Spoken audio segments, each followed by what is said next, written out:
What's up, everybody? Jeremiah here with Aquatics and Exotics. Today I want to take you around to all of my tanks and just show you them. Take a minute or two and just go through what's in them, you know, what I like about them, whatever. The reason why I want to do this is I got a lot of changes that are going to be taking place down here in the fish basin in the very near future. So I just want to take some time and show you where things are at now, and then we'll come back in a few months and show you where they're at then. So we will jump right into it. This is my 10-gallon quarantine tank. It's set up in the bedroom. Just got a hanger on the back and a sponge filter. Some random plants, some anecris, narrowleaf java fern, and then all these are little sprigs of java fern windalove that have broken off of other plants in other tanks. So yeah, in here there is a few stir-by cories that will ultimately wind up in the discus tank. A few Amano shrimp. I don't know how many's left. I ordered 10. I know for sure there's at least 5 or 6 in here. And then we got 4 autocinkless. Not sure what tank those are going in. Oh, there's another Amano shrimp too. But yeah, this is my quarantine / grow out tank. Sometimes I'll lay here in bed and just stare at this tank. And here we have the 110-gallon, 5-foot long community aquarium. This aquarium is an acrylic aquarium, like I said, 5 foot long.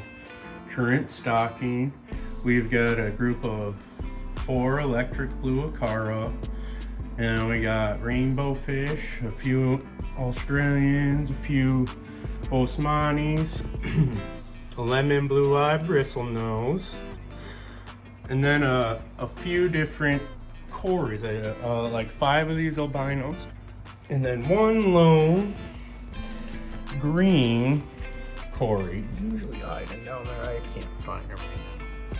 But yeah, this is like I said, community tank, planted aquarium. It has several different kinds of Anubias. We got some Nana, some Frazeri, some Java Fern Windalove.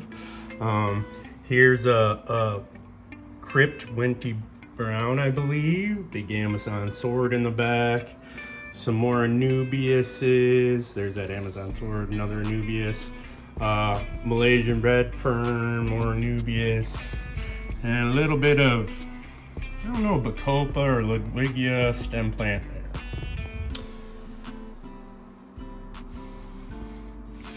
Also, most of my aquariums, we got live plants growing. Peace lily, bamboo, pothos, and philodendron growing on the top of this one. Yeah. Let's head downstairs and check out some more. The koi pond has been taken over this summer by floating plants, but just cleared off a spot to feed them. There's 8 or 9 koi in here, but yeah, that's my pond right now. So, yeah. But anyways, just some beautiful koi. There's 5 or 6 butterfly and 3 or 4 domestic koi in there. Beautiful fish, absolutely love this guy. This pond is about, well, the hole's about 1,200 gallons, and then we got all the waterfall and everything, so maybe 1,400 gallons, something like that. I really need to clean this up, but we're getting ready to close it down for the winter anyways. Here we go, downstairs in the basement. Here's my 4-foot planted discus aquarium. Houses 5 snakeskin discus, 9 blue tetras, and I originally stuck 6 neons in here, but I've only been able to see like 2 at a time in recent times, so I don't know. These discus really did grow a lot faster. Wonder if they got eaten up. Hope not. Also in here we got some bladder snails, some mystery snails, an albino female bristlenose, and a green dragon bristlenose. Also, of various species of plants, I have jungle vale, valsinaria in the back. This is Cryptocorin spiralis. We've got a plethora of Anubias species, Fraseri, but Nonacoin, all sorts of different ones. Over here we've got more Anubias, Amazon, a smaller sword, an Amazon sword, another Eclodoris, and yeah, a couple stem plants, but only one really took. That is a Hygrophila blue. And yeah, these guys are pretty beautiful fish. One of my favorite fish that I have right now as far as looks go.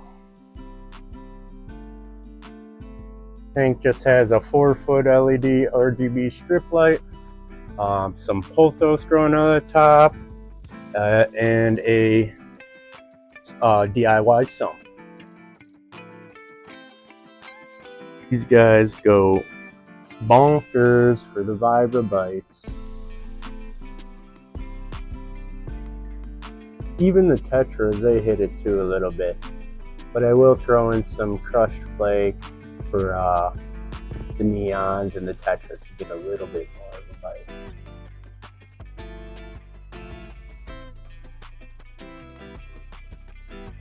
Here we go. Here's a 10-gallon nanoscape. We released a video. I believe we call it Nanoscape 4, something like that. But it is getting a name. The fish should be here today. I'll just go ahead and tell you now. This is going to be the guppy grotto. I got a pair of guppies coming in. They're supposed to be here a couple days ago, so hopefully they show up and they're nice and healthy. But yeah, this 10-gallon tank, heavily planted. We've got Lantium quadricostasis, Cardinalis, some S. repens, some Rotella rotundifolia, some Rotella atra, Booses, Subwasser tang, and I even threw some Cryptospiralis in the bit. And to top it all off, we got water lettuce and pothos growing out of the top. On to the next. Here we go on the next tank. This right here is a 10-gallon nanoscape that houses some snails and some Neocaridina shrimp. This is my Skittles tank. I know if they breed you'll get all sorts of weird colors, but that's fine with me. This was my second go at Neocaridina shrimp raising, and this is a, like I said, 10-gallon tank. It has an RGB strip light, water lettuce, pothos, and then in the aquarium we got a bunch of Subwasser tang, Java moss, some Bolbitis, Java fern, dwarf sage, a little bit of foxtail, hornwort, whatever you call it, a couple different Anubias species, and then in the back, Rotella atra. So yeah, bunch of shrimp, a lot of red cherries, couple golds, some realies, some natural color shrimp. But I absolutely love this tank. I loved escaping it. I love watching these little guys. I have a couple female shrimp that are buried in here. If I can get a picture, I'll throw it in. But let's see. Really? But yeah. And the next one over, this one is my first one. This is very similar scape. This one's a 5-gallon. If I didn't say in the other one, it is dragon stone and dragon wood. Piece of dragon wood there, piece of dragon wood. And then you got this, what you call a Cholula wood here. But this is my blue shrimp tank. And it had babies. And the interesting part is, here's one of the babies. It's like a wild color. Then I ended up with like a blue, really? A blue, dark blue. And then some oranges, some reds. So yeah, I don't know if that's normal or not. If it is, let me know in the comments. What do you think happened? I think what happened was I ordered a 10-pack. It was 5 blue velvets and 5 blue diamonds. And it showed up only 6 of them made it into the tank. And when I got another few shrimp in, I threw those shrimp in there as well. Blue shrimp. They were all blue. But shortly after that, they had babies. And very few of them are blue. So I'm wondering if that second bloodline, maybe they had eggs already when I got them from a mixed tank. I don't know. What do you think happened? But okay, we got Java moss, a blosser tank, Java fern, a bunch of water lettuce, different types of Nubius, Coin, white rose, Bucephalandra brown, Bucephalandra green, and a bunch of anacaris, I believe, in the back. And yeah, love this tank as well. We got babies, like I said in the beginning. Oh, here's a closer look at everything. But yeah, there you can see that other baby blue shrimp, and see a wild baby one right in front of it. So yeah, why are most of the shrimp not blue? So down here we have one of your guys' favorites. This is the Platy Palace. We also had that issue with our DIY CO2 generator. Once it ran out, I put the fish back in, have it run CO2, but it sure is looking good. Still got our baby male Platy there. And I just seen the females around back. Still got the white and orange koi looking one and the blue Mickey Mouse. Oh, there's a blue one peeking out. So yeah, this tank has some phenomenal growth. It slowed way down since we took the CO2 out, but got the Helantium quadricostasis, S. repens, that chai, Bucephalandra. That Helantium quadricostasis got massive on that side. Our cardinalis plant we threw in there is doing good, and the Rotella rotundifolia all across the back is coming in nice. So we're loving it. We even got an Anubias stuck in over there. But yeah, just the 3 Platys. Hopefully we get some breed in here pretty soon. This little male is like a mix between both my females. I'm very interested to see what the babies look like. Yeah, if you guys are liking content like this, that subscribe button. It really helps me out. Doesn't cost you anything. Hit that thumbs up and share it with a friend. I really would appreciate that, guys. Okay. This tank I'll throw some pellets into. This is my peacock African cichlid tank. Bunch of different OB peacocks, some dragon bloods, albino dragon bloods, sunshine, and we do have a couple females in here. I'm gonna be taking them out. It causes a lot of aggression. I mean, that dragon blood there, he's all tore up. Pretty sure the sunshine's the one doing it there. But my girls aren't coming out right now. Where are they?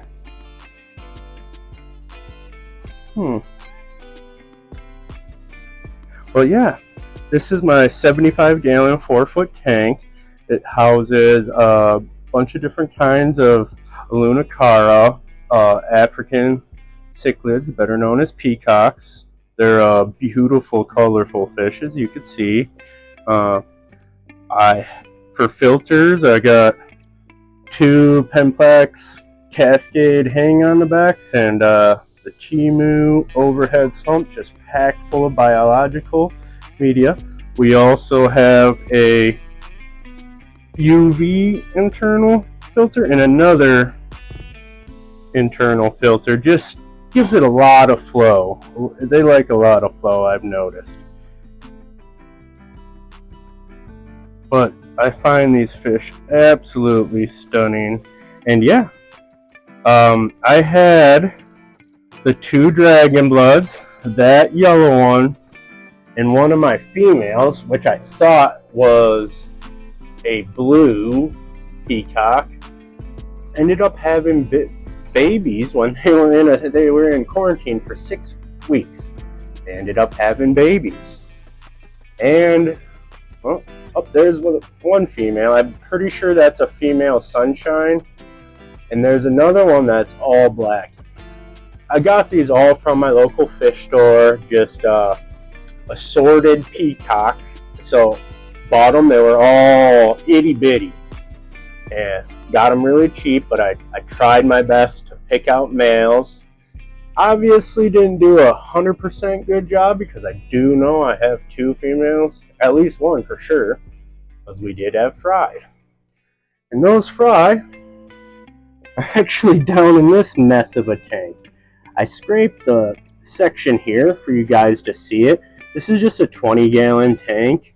Has a sponge filter and then an internal filter going in, heater, both those going out the top. A little bit of water lettuce on top, but there is 3 peacocks in there, little baby peacocks. You kind of see them back, swimming around. Yeah, I know it's really dirty. Eventually I'm going to take these guys, move them into a 20-gallon long I have cycling right now, and put them autos from upstairs down in here, and they should have plenty of food. But this is also my snail growing tank.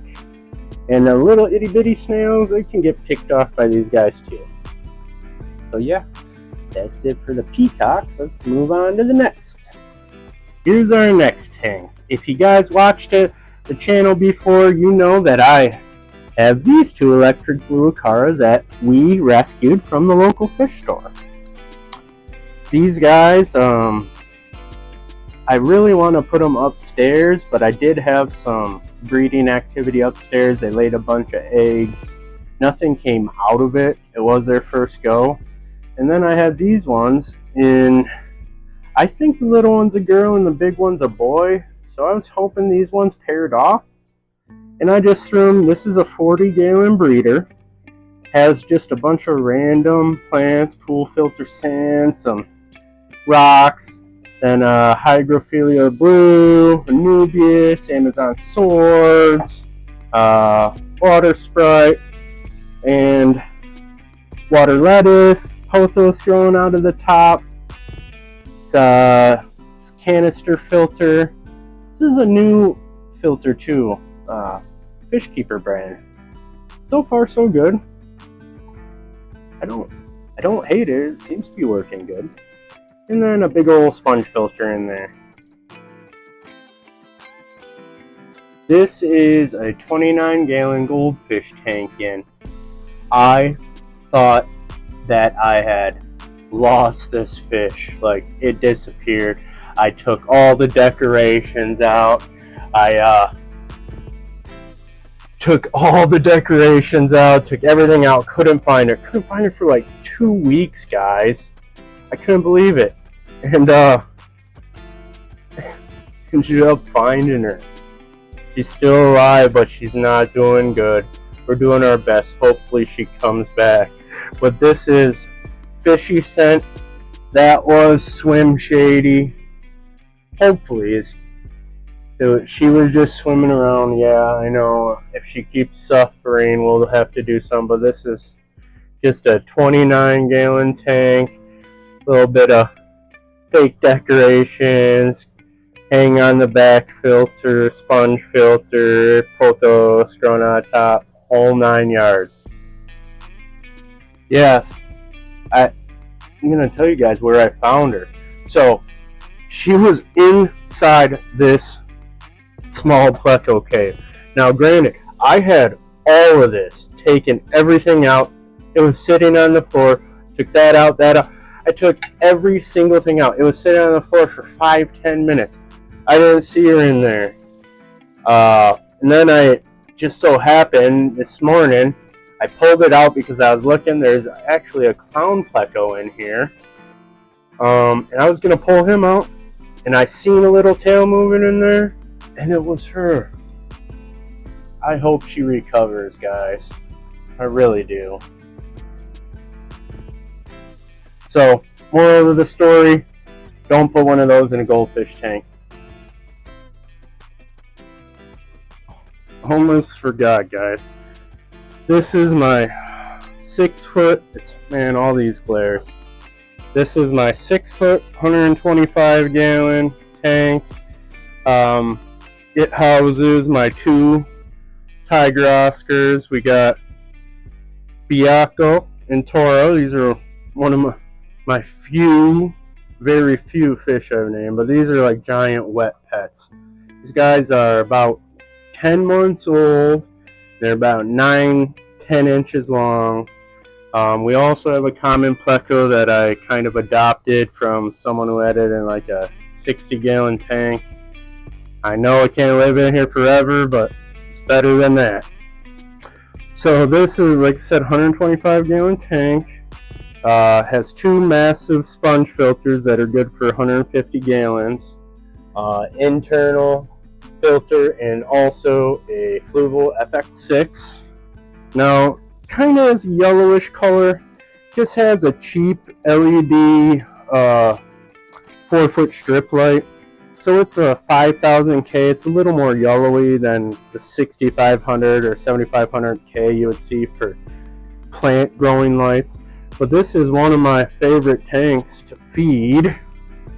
You know what? Let me get my tripod set up. And I'll throw some pellets in there for you guys. You know, you see that. Okay, usually what I do is toss them each a freeze-dried cube of worms.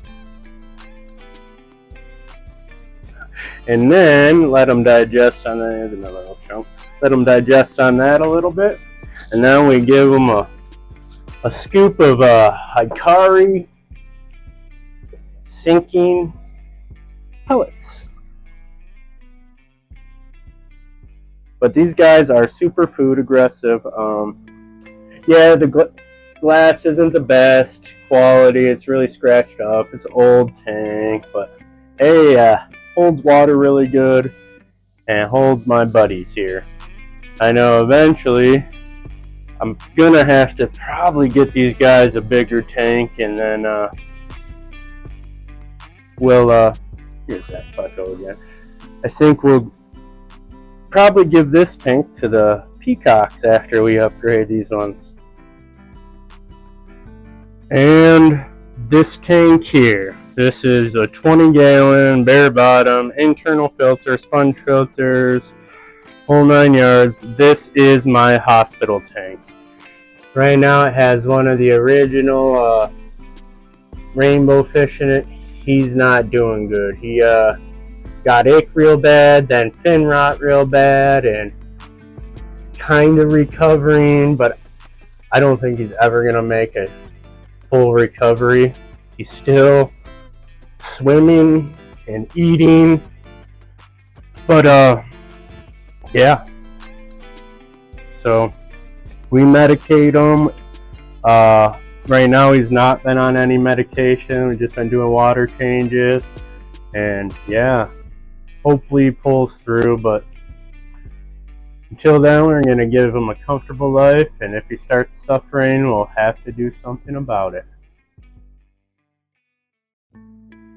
Right there, that 20-gallon long, that's where the peacocks are gonna go, the little baby ones, and I'm gonna move those autos into that other 20-gallon, give them a nice algae snack. And last but not least, this is a little turtle kiddie pool pond that will be getting an upgrade. It houses Squirtle. She is a pink belly side neck. With Squirtle, there is some guppies. Oh, there's baby, mama guppy. There's also some glass tetras and some other kind of tetras. Squirtle, we kind of adopted her too with these fish. She was being taken care of someone. When they moved, they couldn't move with them. So we don't mind. We love animals, so we went ahead and took her in. And she's cool. Catch her sunbathing up here all the time. She was real skittish at first, but she's not so bad anymore. Oh, there's one of them tetras.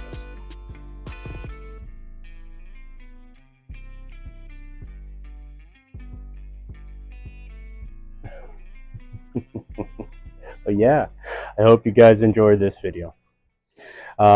If you did, hit that thumbs up, like, subscribe, all that stuff, and I will catch you on the next one. See ya.